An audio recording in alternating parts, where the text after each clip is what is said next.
Sony PlayStation Classic. How could Sony screw something up that Nintendo already did twice? Let's talk about it.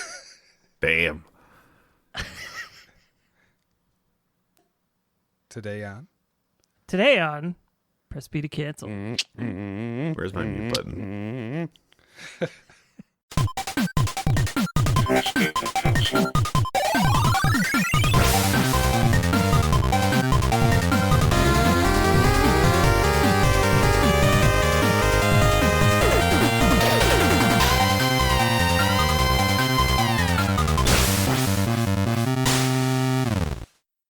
The fact that I leave that in there every time makes me happy. I'm just saying. Like, there's got to be somebody out there listening right now who's like on my side with the goddamn mouse sounds. Look, you don't know what beatboxing is, then you don't deserve to. I mean, sorry. That's not beatboxing. That's meatboxing. All right, fine. What are we talking about? So today, I am joined with Pulsh and Sick Jake. GP is still missing in action. Stomp, right? Stomp de Soleil? Stomp de Stomp de Soleil. Is Stomp the thing where they like stomp with like oil barrels underneath their feet? Yeah. Okay. Just use everything as percussion. Gotcha, okay. And today we're going to talk about the PlayStation Classic. What Sony got right, if anything. And mostly what they got wrong. It is the mini console release, much like the Nintendo Classic, the SNES Classic, Genesis. Sega made one with the Genesis. And then after PlayStation did it. Yeah, I think the Genesis one came after the PlayStation one too, didn't it? I think it was before. I think the TurboGrafx came out after. I know the TurboGrafx came out after, but I feel like the Genesis came later too. I don't know. I thought TurboGrafx came out most recently. That's what I thought. Yes. But I can't remember the Genesis though, because I'm getting confused by like the bargain store basement things where they have the knockoff ones. Yeah, well, there were those other ones, and I know we're already on a tangent, but there were those other like little Genesises that you could get that had Genesi? Yeah, Genesis. I don't know. Genesis. That's a whole other biblical book. That just had like a handful of games built into them, or probably like 50 games built into them, and you'd plug them in via AV cables instead. Yeah. Right. So what's the difference with that and the PS Classic thing then? Bringing it back. Well, what do you mean? The difference between the AV and the HDMI? Because that's pretty much it as far as that goes. No, I was just saying, what's the difference between, the PS Classic versus the Chinese ones and the eBay, the unofficial releases? Well, one would expect that it would be a lot more effort into putting it together and releasing it. I'll show you. Unfortunately, Sony didn't really pull that either. Hey, I'm tempted to think that they kind of just went to one of those Chinese factories and was like, "Hey, can you just do this in an official one for us? Thanks." Yeah. Hey, bruh, do me a solid. Let's get down to the nitty-gritty of this. First, let's talk about the emulator that this thing runs. Because, yes, it's an emulator running these games. There's not a little tiny disk drive in there. Yeah, it's PCSX. Yep. So one would expect that Sony would put the time into making their own emulator for this, much like Nintendo did. And I assume Sega did with the Genesis. I'm not entirely certain. But I know Nintendo did both with the NES Classic and the Genesis Classic. Or the SNES Classic. I can talk, I swear. Show me. Prove it. But Sony used the PCSX emulator. And one of the things about the PCSX emulator is just one of the earlier PlayStation emulators. It's been around for 20 years at this point, 18 when they put it in the console. Oh, is it that old? Wow. It is. It came around in 2000. And while it's not Well, Sony did a good job because it's still going strong, right? It's not that it's a bad emulator. It's that it has issues that plugins fix. The PlayStation Classic doesn't have those plugins. So those issues surfaced. I was making fun of the fact that it was open source and Sony actually didn't do any of it. Yeah, they didn't touch it, basically. They just were like, hey, that one works well, let's use that. And they didn't even do any research on it. Which is really strange for Sony because they're normally the ones that are like, we're going to do this our way and we're going to use our proprietary software or hardware, so everybody has to buy it. With this, I'm as certain as I can legally be that that they completely outsourced this thing or just delegated it to a small team to like just make it happen as quickly and cheaply as possible. Right. Because everybody's jumping on this NES Classic, SNES Classic, like these mini consoles are selling like hotcakes. We want in. So they were like, let's put some games on there. Let's get this thing out there. We'll pack in 2 controllers because everybody was wanting a second controller with the NES Classic. The SNES Classic came with 2, so we'll do 2 as well. And right there is one of my first issues with it. I don't understand why they chose the regular controller over the analog controller. Okay, so I understand. I do understand, and that's probably what you're going to get at, that not a lot of the games use the analog sticks. There's apparently only one PlayStation game that requires the analog. The rest is optional. okay, which one? Ape Escape? Is that the only one? Yeah, because that's the only PlayStation game I played that needed that controller. Because I remember my uncle bought one, and remember that we'd never really used it for anything except for Ape Escape. Everything, I even forgot that the PlayStation didn't have analog. But when I look at the back catalog, it's really very bare bones on what's actually used it. Right. Yeah, it's not that there's a ton of games that made use of it.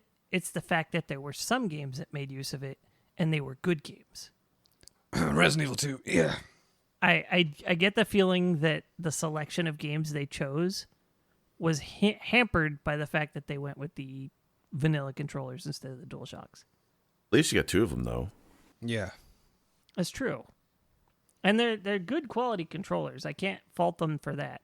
Good quality USB, so they're usable with your PC too. You can't complain there. It's pretty good formula right there. Some people would argue that's worth half the price of the $100 price tag it had when it released, right? But that was the second thing, is the quality issues with this thing made people hesitant to spend $100 on it. Especially when NES was $60 and the SNES was $80. Every time I went to buy one, it was like $300. Like, scalping was a huge problem. Yeah, it was just insane trying to buy them. I went and lined up at a Target early in the morning and got both, so. Oh, right. You guys still have those. Yeah, we have them here in the U.S.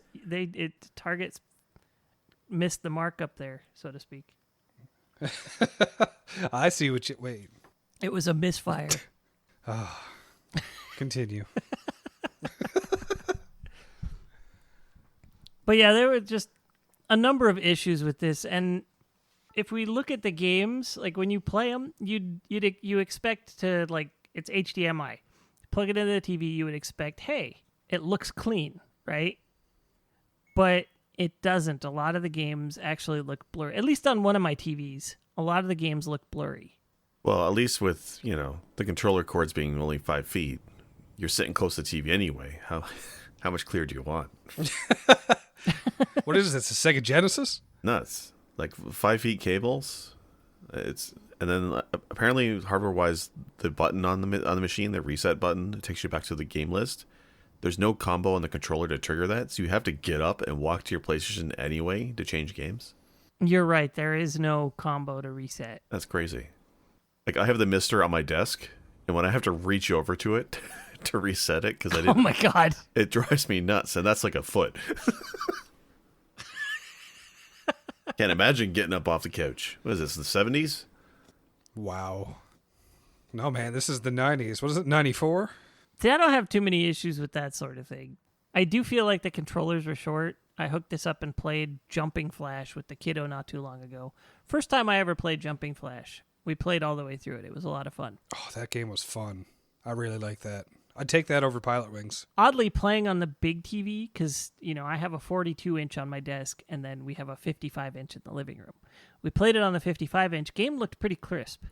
Also, apparently, that was one of the games that was a PAL title instead of an NTSC title. So I guess it played slower than it was supposed to. I don't know. So I know I can talk about this. I have edumacation in this now, thanks to one of my friends on Twitch, Cloaked Alien. So the difference between PAL and NTSC, PAL, what they use in Europe, is 50 hertz versus NTSC, which is 60 hertz. A lot of people confuse them for frame rate, so like 60 frames per second versus 50. Apparently no, like they're related, but they're not the same thing. But the biggest issue with PAL games running slower is not because of the hertz, is not because of that refresh rate, I think it is.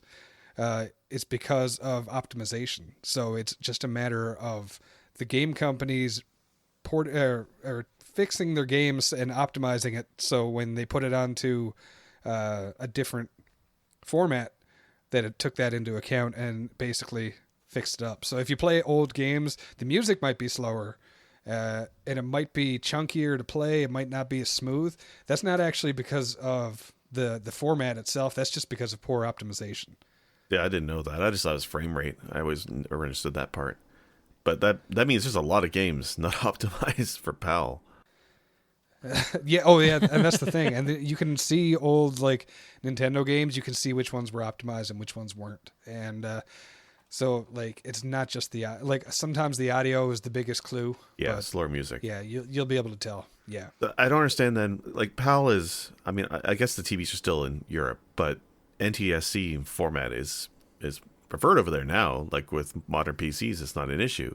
So why the hell did they include all the PAL versions of these games on the PlayStation Classic? Like Tekken 3 is the PAL version, which is criminal. I think it was Tekken 3, Battle Arena, Toshinden, Cool Borders 2 was one of the PAL games, Jumping Flash, Oddworld, Abe's Odyssey was one of them too. I remember seeing that. And I think Resident Evil Director's Cut. Dude, you just named off half the games on the console. So. No, it's like a quarter of them, but I mean, it's only got 20 games and 9 of them are PAL versions. I wonder if it's because of performance of the hardware, right? Like, is it that they were worried the hardware couldn't keep up with the NTSC versions, so they threw in the PAL versions because they run slower? I was reading up on it, and I heard something about it could have been just a licensing thing as well. Right. So that is just, you can see how fast they rushed this. This is obviously a rush job. There's a lot of little things that add up that make it, less than stellar. But I think licensing and the rush to put it out is probably what the biggest nail in the coffin, because, the game selection alone is kind of indication. Is like, of the top 20 best-selling games for the PlayStation, only 4 of them actually are on this classic, So, and this is the official Sony-produced remake, essentially. And so I think, things were just rushed, and they just had access to the PAL versions is all I can think of. When you say the best-selling games, so I'm assuming Tekken 3, right? Yep. Final Fantasy 7. Yep. Resident Evil? Yep. But the original, not the director's okay. cut. The director's cut made it onto the classic, which is honestly a better game, but you can't fault it for being not sold as much. So there's a reason they remade it. What's the fourth one? So we got Final Fantasy 7. You might have heard of that one. Did you say that? I can't remember. Yeah, I said I think that you one. did. Yeah, okay. No, Metal Gear Solid, Tekken 3, Resident Evil 1, and Final Fantasy Metal Gear 7 Solid. Metal Gear Solid's a fantastic game too. That's not the PAL version too, is it? I don't know. I didn't really pay attention. All right. No, it's not. There's like the top 20 games, 4 of those are on there. So that's honestly proof right there for me that they were trying to get what they could out. But the thing is, the selection of games is not really a problem for me for this. I don't have the classic. Would I buy it? Used? Yes. I wouldn't buy one new. I would not pay the $100. That's US, so that's like $300 Canadian. Just for that, because not because of the selection, just because of the price range. Like the price point is just not there. But the selection of games itself, I will say they have a great selection of games, because there's some awesome ones on there that I kind of forgot about. See, Battle Arena Toshinden was one of them. I also was not willing to pay that $100 price point. And when I bought it, I think I spotted it for, after tax, ended up paying like $38 and change. Okay, yeah. So that's when I was like, yeah, now I'll get it, Like, meanwhile, the NES Classic is still like $300. I gotta say, there are things they did right, though. I don't want to bash on it completely, because you're paying for... Like, this is not something for hardware geeks, you know, because the hardware geeks are probably going to have the original hardware to begin with. You're probably going to have a CD or a CRT for playing and stuff.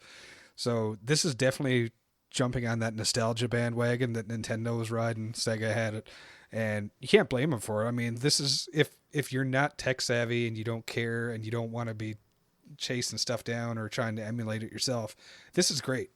Not for the price, but it's great. But I do like some of the details that they did do is the attention to detail on like the casting of the actual case, because it's gotten down to the point of they have the fake fins on the sides to make it look like they're actually ventilation holes. Yeah. And there's a faux IO port on the back, which I remember on mine because I pried it off and I was like, what's this for? And I was like, is it going to be like PlayStation DD? Wait. Honestly, the only game I know that made use of that was Bushido Blade. It used that port? I thought it was just for a Game Genie. Yeah, Bushido Blade 1 used that port. You could get that cord that connected two PlayStations. You needed 2 copies of Bushido Blade. Right. And you could play first person 1-on-1. Sweet. That was the only game I know of that made use of that IO port.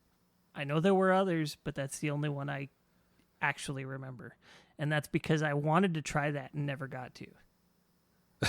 The only thing I ever thought those things were for was basically some kind of tech support thing. Like if you send it out to get fixed, they diagnose things through that. I just assumed it was for Sony themselves to, use for fixing it, or for Game Genie. Yeah, it was a Game Shark port for a while.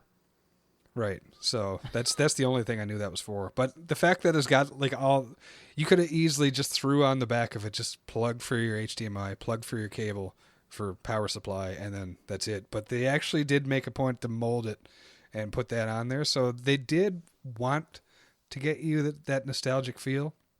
Of course, at a quarter of the size, but and a quarter of the cable length. But I do appreciate that much. Yeah, that little IO port is pretty convincing. I just pulled it out of the drawer to see if it functions. It doesn't, but it looks like it should. It looks like it should. Yeah, that's the thing, right? I was watching a video of a guy actually taking it apart because I was like, I want to learn about the hardware side of it a bit. And the first thing he did before he tried to take off any screws was that and try to pry it off. And he realized, oh, this is just made to look like it comes off. So I was like, that's kind of cool that they have that much detail into it.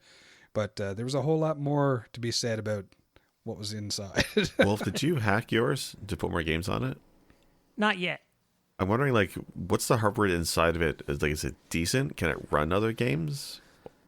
Okay, so hacking it doesn't really involve altering the software in it too much.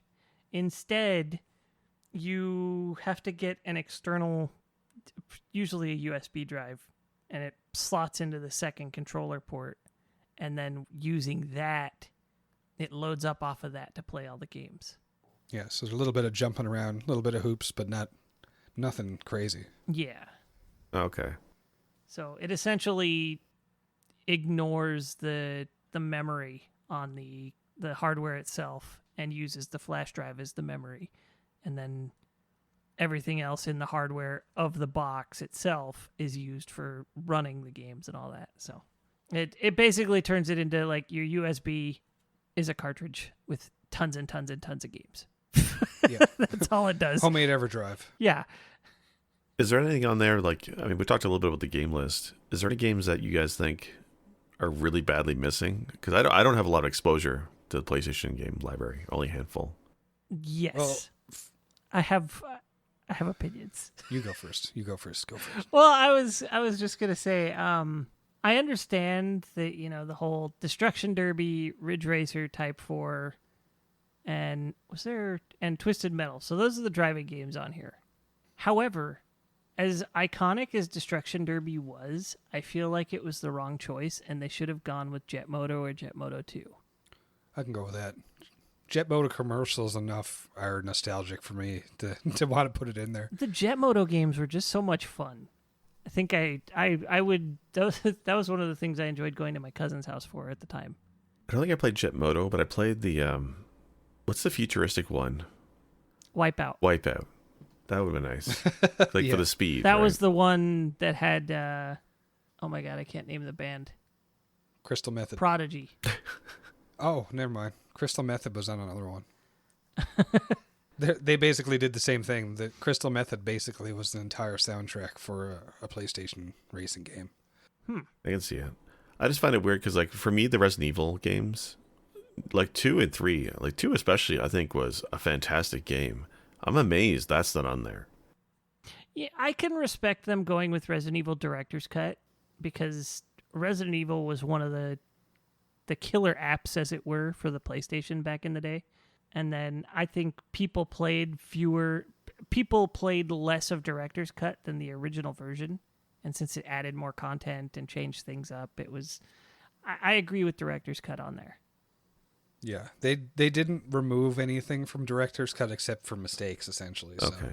I think that was a good choice.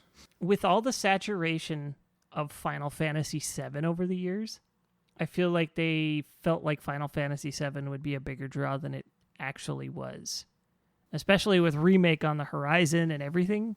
Yeah. 7 was the wrong RPG to put on there, period. Yeah, I mean, they really should have put Final Fantasy 8 on there because, people love that one. If they really wanted to have a Final Fantasy on there, it should have been Tactics or 9. Otherwise, if they were okay going with another RPG, it probably should have been Suikoden. I can see Sequiden, but because I was going to think that maybe lost myself there. They wouldn't have more obscure. I'm sorry for the Mac sounds in the background. I really am. I'm trying to update an old Mac.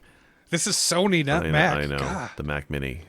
Anyway, okay. So for RPGs, I didn't think I would see them do more obscure titles, but they do have Wild Arms on PlayStation Classic, and that's a great one. That's the thing about that is Sony had publishing rights for Wild Arms 1, 2, and 3, I believe. So that's why. That makes sense. They actually published the first one. That's not an issue for them. Then they don't have to deal with Square or anything. Right.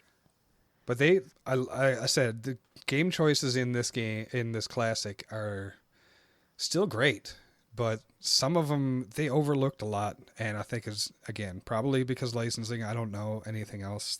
I'm gonna keep going back to that because I can't think of a better reason.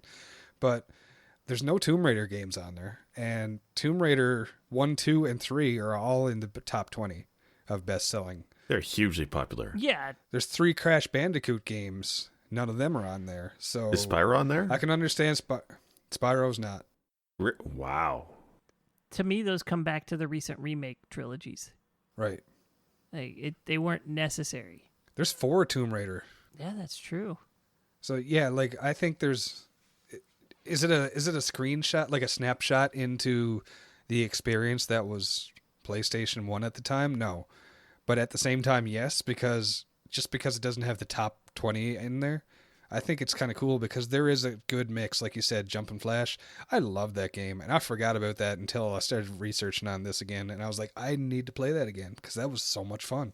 It is kind of easy to look at this assortment of games and think, okay, somebody's household could have owned that particular assortment of games, and that was it for their PlayStation, Right. It's less the choice, and I think it's more other things that added up to it that kind of made this bad because the missteps that they've done. I mean, Sony's known for doing many dumb things because they're at the top, they're huge, just like Microsoft and Nintendo. Everybody's going to see all their mistakes. So everybody knows of all the same mistakes that Sony's made over the years, whether it's like the UMDs for PSP or if it's mini discs. What's wrong with UMDs? Everybody loves watching movies on the UMDs. There you go. Just like HD DVDs. Yeah, those are a thing, right? That wasn't Sony, though. But Sony won that one. That was Microsoft. Sony was Blu-ray. That was Microsoft, yeah. Sony won Blu-ray. HD DVD was eventually they had to Microsoft. get one right. Betamax didn't work out. I'll give them points for trying. I mean, they did make Beta, All right, Betamax was superior. It was, but it was also stupidly expensive for their licensing fees. So yeah, so I mean, they shot themselves in the leg, which is easy for you to do on this level. So And that's the problem, I guess, right, with the classic consoles. And that's not just the PlayStation 1, but Nintendo had their issues too with licensing, right? They're not going to put 20 of the best games on the generation. They should, and I would pay extra for that, but they can't get all the licenses in order, right? Like I look at something like, just look at to go on a tangent, but something like AntStream, that streaming service where you can play all these old games. It's great on paper and performs very well, but the problem they have is licensing, right? They're not going to be able to get all the games that you would want to play because of licensing costs. right, and even for like streaming services like Netflix, you see movies and TV shows on there for a couple months and they disappear, and then they come back and they disappear. Like that's all licensing as well. So I mean, there are nightmares for people to deal with that. So there's a lot to consider, but I don't think those were the biggest issues with this. I think a lot of the hardware was the problem and the emulator itself, because this is an open source thing. It's basically like someone saying, "Hey, I'm going to make my own Sony PlayStation Classic mini console to sell and use open source software," which is fine, but then you have to get the rights for it. So it's one step above those the shady consoles that I was talking about earlier, like the Genesis ones. So I feel like outside of the casing that they spent so much time on, there's a lot of things that they just passed the buck off to somebody else, it seems like. So Like I just look on eBay. Like you can't get, how expensive is an actual PlayStation these days? If all you want is something that looks nice on your shelf, you can get the original to put on your shelf, I think for less than $100. I'd get a PS2. Wow, yeah. It's a lot more easy on the eyes, to be fair. 40% smaller, the PlayStation Classic. It's not that much smaller. I'm kind of disappointed. It could be tinier. I don't know if it's true or not. I know the controllers are USB, but are they actually compatible with like a PC? Because I don't know if it's the Nintendo Classic or something, but one of them, they were USB, but they actually didn't work without extraneous software, I think. no, the NES Classic ones and the SNES Classic ones are Wii Remote port format. Okay. That's probably what I'm thinking of then. Yeah, the Genesis and PlayStation are standard USB. I haven't tested it, but as I understand it, they both work with PC just fine. I think the Genesis Mini's using Retrobit controllers, and they're pretty solid. And Sony's PS4 controller works pretty good with Windows, or at least it has for the last couple of years. It's not like it used to be. So I'd imagine they would work okay, especially by now. Right on. That's just another consideration I wanted to bring into it, because you get that price point in there, and having two controllers that you could use for your PC, that's a selling point towards it. But if you take that away, then half the price is not justified for me right there. Well, I mean, you're right. I mean, if you like the PlayStation controller, then getting two of them for that price is pretty decent. But personally, I think it's a trash controller. I don't like it at all. I've never understood the love for the PlayStation D-pad. I think it's one of the worst D-pads on the planet.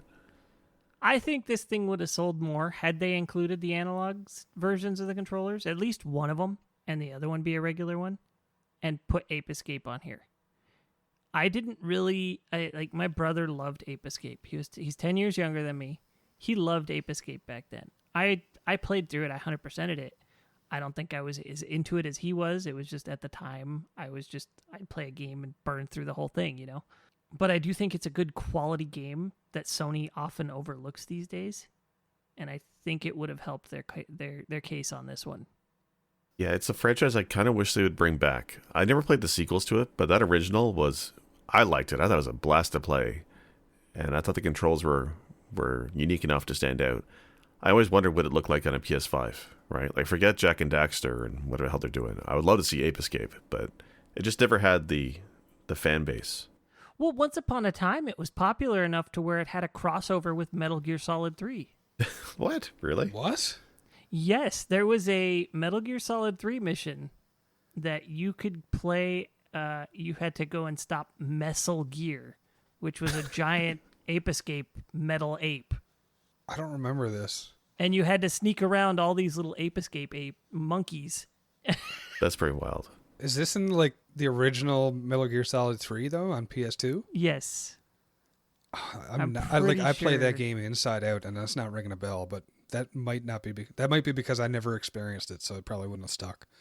You know what? It might have been on the special edition release that came out at the same time, the extra disc or whatever, but they still, like, it had a crossover with Metal Gear. That's my point. Which is fantastic. Yeah. So, I mean, you generally don't get a thing like that when the game is not that popular or not well supported. So once upon a time, Ape Escape was a big franchise to Sony. And the fact that they ignored it this time around, it's kind of a bummer. What studio made it? Sony? Well, I don't know what studio, but it was Sony. It's a Sony property. Weird. Ape Escape Development. Checking Mind Palace. Yeah. Yeah, because like you look at like if Konami did it, for example, I could see why it got left behind because Konami's been terrible with their IP. But if it's a Sony, It was Sony's Japan studio. interesting.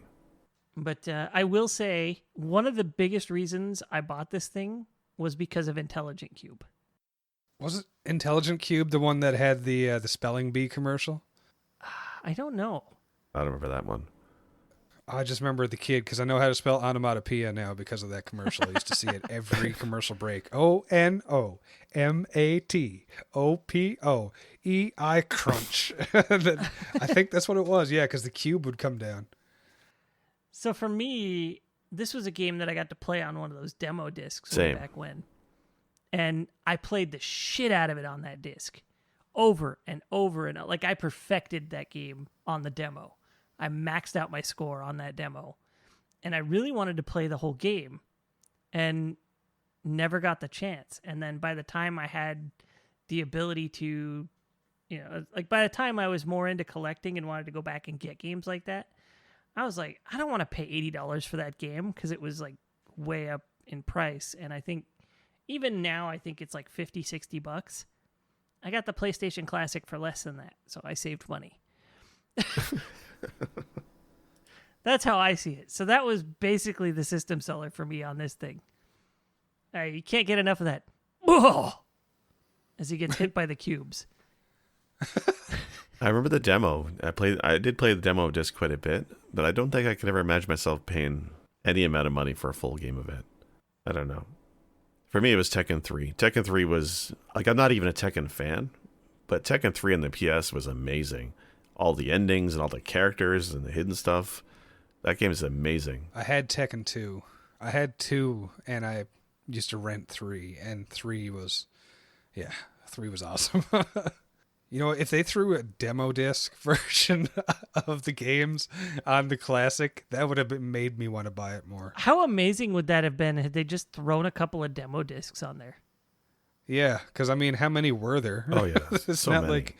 But that's the thing. Like this thing was very bare bones. I mean, all the classics were, to be fair, right? But Sony could have looked at the NES Classic and the SNES Classic and said, "Hey, they missed out. They didn't include any posters or commercials or marketing behind the scenes stuff. We could have included that for the PlayStation, especially when PlayStation had that tradition of demo discs with all kinds of stuff on there, and they include none of that." Right? There's nothing in this except for the games. I don't even think there's Rewind or anything. No. I think that's probably one of the things that caught my eye as a kid the most from playing PlayStation 1 is demo discs. The only time you ever had a demo was shareware for like DOS, PC. right? You didn't have a demo for a cartridge game. There's no way that you can't afford that, but they were throwing out demos with monthly magazine subscriptions, and that was just mind-blowing to me. So I used to play the hell out of my demo disc that I got with my PlayStation that I remember we bought off of my cousin. And I for the first 2 weeks, I didn't need to rent a game because I was just playing through the demo disc so damn much. The PlayStation Underground was the magazine, I think. I never liked the magazines, Yeah. but I just got them for the damn disc. Yeah, there was PlayStation Underground. There was official PlayStation Magazine. And every once in a while, you'd get a pack in with one of the other magazines, I think. Like EGM or... Let's bring it back. EGM or... What was the other one? Game Players? I think Game Players got the Game odd one Players, too. Game Pro. I don't think Game Pro was all that big around that point anymore. Yeah, Game Pro didn't have discs. So Game Pro, I think, was dead by the time the PlayStation came out, I think. Yeah. Oh, man, I miss the magazines now. Can we go talk about that on another episode? Old kid magazines. Can we make like our own digital magazine? That'd be so much People fun. have tried. Oh yeah, I'm sure. And people much better than us. But yeah, the nostalgia factor, I think, is what they were betting on. And they're probably laughing because as much of a flop as it is for us, looking at it as fans and, doing the research, they're still selling. Like they'll still sell them, and they knew that. So the amount of effort gone into it versus how much they made off of it, I don't think they care. Well, I mean, it's enough that some companies keep doing it, right? Like the Atari Flashback. There's been like 6 of those, I think, by now. And they just keep re-releasing More it. than that. Sometimes more games, sometimes less. But people keep buying them. Yep. I used to get Activision Anthology for PS2, which was just like 30 games on PlayStation 2 for Atari. Yeah. And the selling point had a bunch of 80s songs in there, and you know what? That was cool. That's things like that. I like that, but it's a whole different ball game when you're getting into the minis. I think the minis take more, and there's more to consider. There's more that you want. You're more than you expect out of it, right? Yeah, I just find it wild that PlayStation is that nostalgia button for a lot of people. Like, obviously, it's the first console for a lot of people. So when they think fondly of their childhood, that's what they think of. It's hard for me to wrap my head around it because for me, it's Nintendo and Atari. Yeah. Apparently, we had an Atari in the house before I remember it, but I was too young to remember it. So I just remember my earliest memory is my brother at a Woolworths buying a Nintendo console, and I didn't know what it was. And then that night, I became addicted. Did we go over the entirety of the top 20 of the original, top 20 sellers of the PlayStation? I've got the list here if you want me to go Yeah, through I'd like it. to hear some of it. Yeah, I'm just curious what they ignored that they shouldn't have. Most of these are ones that you'd expect, but I'm going to start off with 20 and work my way down to number 1. 20 itself actually caught me by surprise. Dragon Quest 7. Oh, that's huge in Japan. That's why. Oh, yeah. Yeah, there you go. That So makes sense. so me, no idea. But then you have Tomb Raider: The Last Generation, which I think is the 4th one. Don't even remember that one. Wow. Yeah, they all blend together for me, so I never got into Tomb Raider. 18, Spyro. 17 is the original Resident Evil, not the director's cut, but the original one. 16, Crash Bandicoot 2, Cortex Strikes Back. That's what I'm saying. Yeah, it's crazy. Crash Bandicoot. 15, Final Fantasy 9. Crash Bandicoot Warp is 14. Tekken 2 for 13. 12 is Resident Evil, probably number 1 for me, for PlayStation. 11, Tomb Raider 3. 10, Metal Gear Solid. 9, Tomb Raider 2. 8, Crash Bandicoot. 7, Tomb Raider. I'm starting to get a theme here. 6, this one throws me off a little bit. Harry Potter and the Philosopher's Stone. Really? Wow. Yeah. That's sold? I remember playing it. Yeah, I remember playing it, and it wasn't good. 5, Tekken 3. Understandable. 4, Final Fantasy 8, which shows even bad games can still sell like crazy. 3, Gran Turismo 2. That's not... Yeah, that was a system seller. That was a solid game. Yeah, Gran Turismo is one that should have been on this thing, too.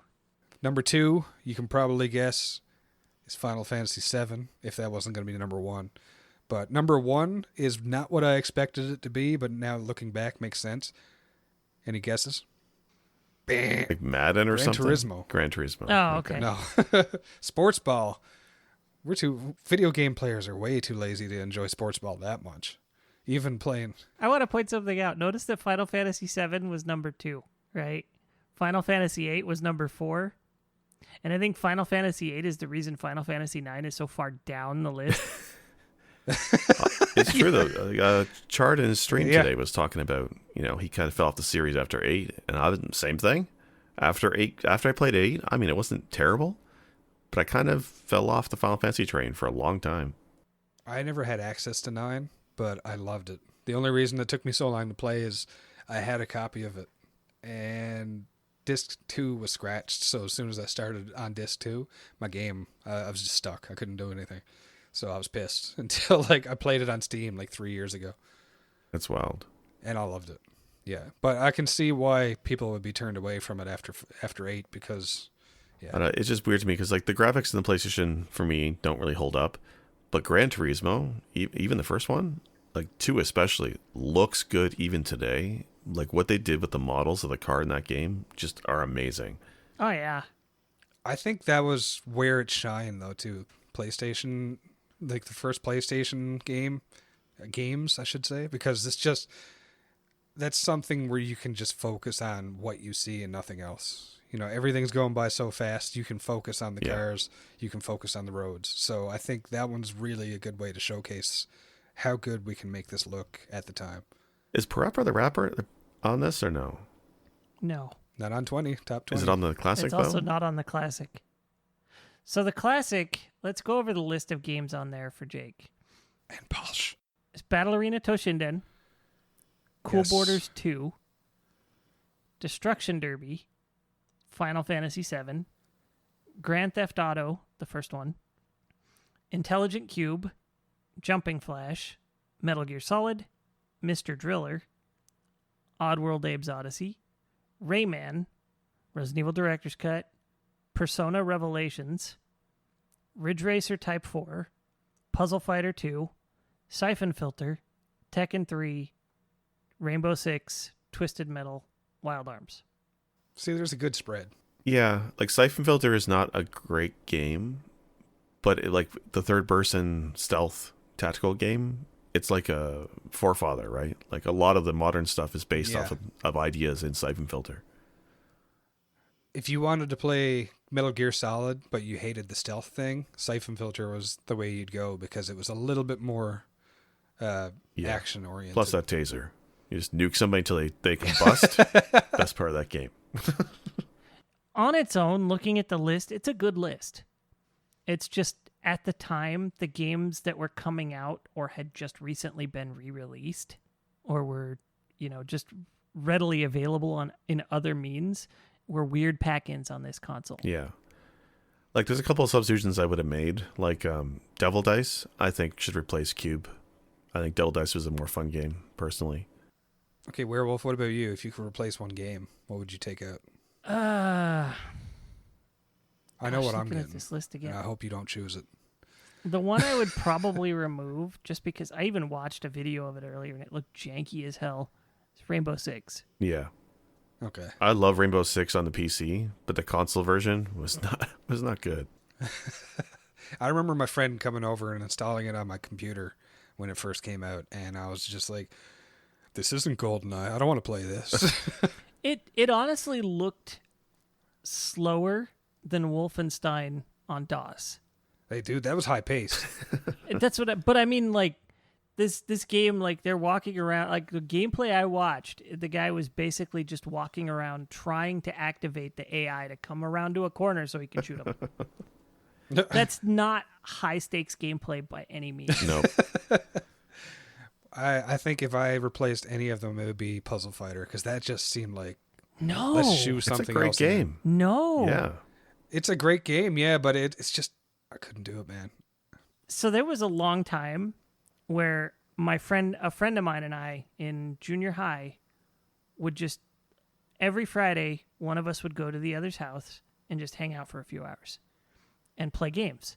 And those games were always Twisted Metal 2 and Puzzle Fighter. See, I remember playing it once, and I was just like, no, it wasn't for me. I couldn't do it. So when I saw that on the list, I was just like, no, man, that seems weird. Like what they are missing on this list is Capcom fighters, like 2D fighters. Like I'm surprised Darkstalkers rather is not on this, because that was a pretty solid game on the PS. I think it was PlayStation that had Darkstalkers. Yeah, it's PlayStation and Saturn title. Yeah. I think they were probably just trying to show off the 3D stuff, though, too. Because if you wanted a 2D fighter, you're probably going to be playing SNES and Genesis. Yeah. Like, you know what? If they could add 5 more games to this system, like, I could have seen if they had the magical licensing power to get Spyro, Crash, something on here, it would have been really great. But it's not a bad list of games. No, not at all. It's just, again, the price point at the end of the day for me is what turns me away from it. Like, I don't ever want to buy one unless I got it for the same kind of price that Werewolf did. Yeah, $30 is a pretty good deal. Yeah. Seeing as I intend to mod it, granted, I did get I got a Raspberry Pi, a Retro Pi, a few months after I bought the PlayStation Classic, so I may never mod the PlayStation Classic, honestly. Yeah. Like, we're talking today, I bought one, a knockoff handheld from a company in China called the Retroid Pocket 2. It was like, what, $70, I think, at most Canadian. And that plays PlayStation 1 and back, no problem. Like, Huh. and that has an analog stick, just one. Is that the one that that rapper tried to sell? No, no. No, this is not the Soulja Boy console, no. But like, there's a new knockoff console coming out every other month now, and they all get better and better. Like, once I can play N64 on a little handheld device, like solidly, I'll be very happy. If Sega ever drops a Saturn Classic, I'm all in. See, that would be interesting because Saturn is still difficult to emulate. I don't think they I know. 100% nailed it. And like, it's all the rage right now. A lot of streamers are playing Saturn games with original hardware. I'd love to see a Saturn Mini. I didn't realize that Saturn was basically the Sega version of the PS2, or PS1. Sorry, I was like, for some reason Saturn in my head was like supposed to be the Sega version of like PS2 and Xbox, that generation. I don't know why I skipped a generation, but that's what I always thought of up until recently. And I have a friggin' Dreamcast. Well, it's because the Saturn came out at a weird time, right? It was before PlayStation, right? I don't know. I think it was. Yes. Saturn was... I think it was originally supposed to be a year before the PlayStation, and then they postponed it, and it was supposed to release just after the PlayStation, and then out of nowhere at E3, they were like, hey, it's available now. And gamers were like, what the hell? We didn't have the money set aside for this. And Yeah. so It was the same later on with the Dreamcast. Dreamcast was also earlier than PS2, but then PS2 came out and it was just like slaughtered it. Yeah. Yeah. To be fair, I knew a lot of people who were like, I'm not getting a Dreamcast. I'm saving my money for PS2. Yeah. Well, after what Sega pulled with Saturn, I don't blame them. Right. But I loved my Dreamcast. I loved my Saturn, even though, I mean, the Saturn library is definitely hit or miss. To be honest, though, most of the consoles is hit or miss for a lot of us. That's true. But if they had their library was actually continuing forward in production as long as the rest of the systems, it probably wouldn't have been the case so much. Look at how much crap was out for the PlayStation and for like N64 and all those. And like the first couple of years are always kind of wonky. They're feeling, everybody's feeling it out, learning to use this, learning to like work with the hardware. So I don't think Saturn had a fair shake at it. But don't listen to me. I'm the guy looking for the Atari Jaguar Mini Classic. So If you, I still say, if you listen to the Console Wars book or read the Console Wars book, you'll hear just why Saturn was a flop. There was a lot of missteps Sega Japan made that Tom Kalinske tried to tell them, don't do that. It's a bad idea. And they were just like, well, we're in charge. Suck it. yeah. Well, yeah, Sega Japan screwed up a lot of hardware-related things, right? I think 32X was their problem, too. Mm-hmm. Yeah. But now we are ridiculously off topic. I think we have burned the PlayStation Classic enough for today.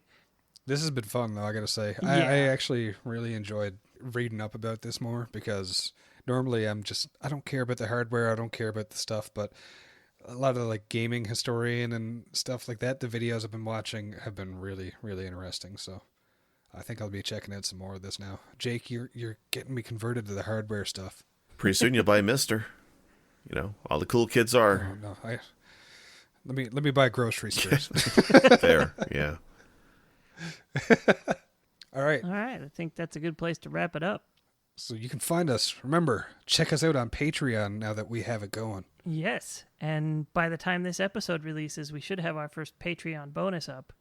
May have a second one in the mix. Once every month, we'll be watching a movie with commentary, enjoy watching the movie with us if you have access to it. Otherwise, just listen to us shit on stuff. Not necessarily in the movie.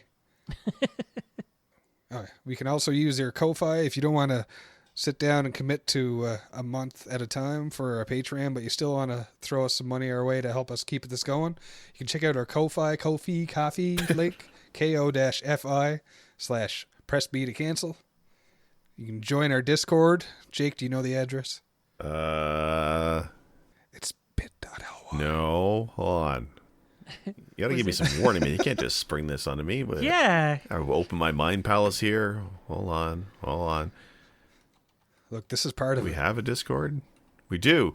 bit.ly/pressb Discord. I remember I registered that. There you go. Boom. That should still work, right? Let us know. It That does. is not it. We'll make that it. Let us know on Twitter. Yeah. Tell us we're wrong. Tell us our links are broke, please. No, it does work. I swear. Oh, okay. I probably typed it wrong. You want to fight it? You want to ask us where we can be found? Yeah, where can you guys be found? Polish? I'm in Labrador. It's been a while since I said that joke, so On I had Bumble. to say that. Bumble. Hey, look, it's better than Tinder. Okay, there's less bots, I think. Anyways, yeah, you can find me at twitch.tv/Palsh109. That's PALSH109. You can also find me at twitch.tv/SickJake. That's SIC. Wait, no, Jake, you take it away. Yeah, you can find me on Twitter. As I say, fuck, you ruined it for me now.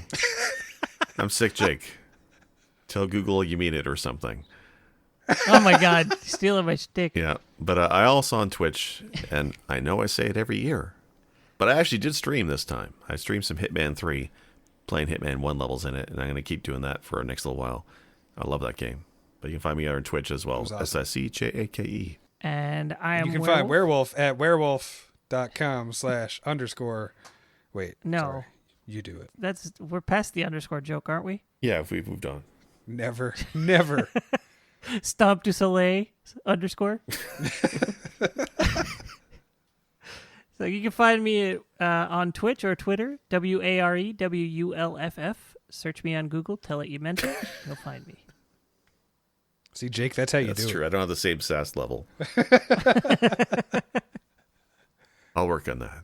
Thank you all for listening. We'll catch you next week. Press circle mad to nobody cancel. left. Wow, that fucked up. Press circle to cancel. There you go. Cancel what? The Atari Jaguar Mini? I'm still No, pissed 'cause nobody laughed at that. Circle was the cancel button on the PlayStation. Special thanks for music. Go to Arthur the Last Ancient on Spotify or The Last Ancient on Bandcamp. For more episodes, please visit our website at pressbtocancel.com. As well, feel free to like, comment, and subscribe at Spotify, iTunes, Stitcher, or anywhere else you'd like to listen to your favorite shows. As always, thank you. This has been Press B to cancel.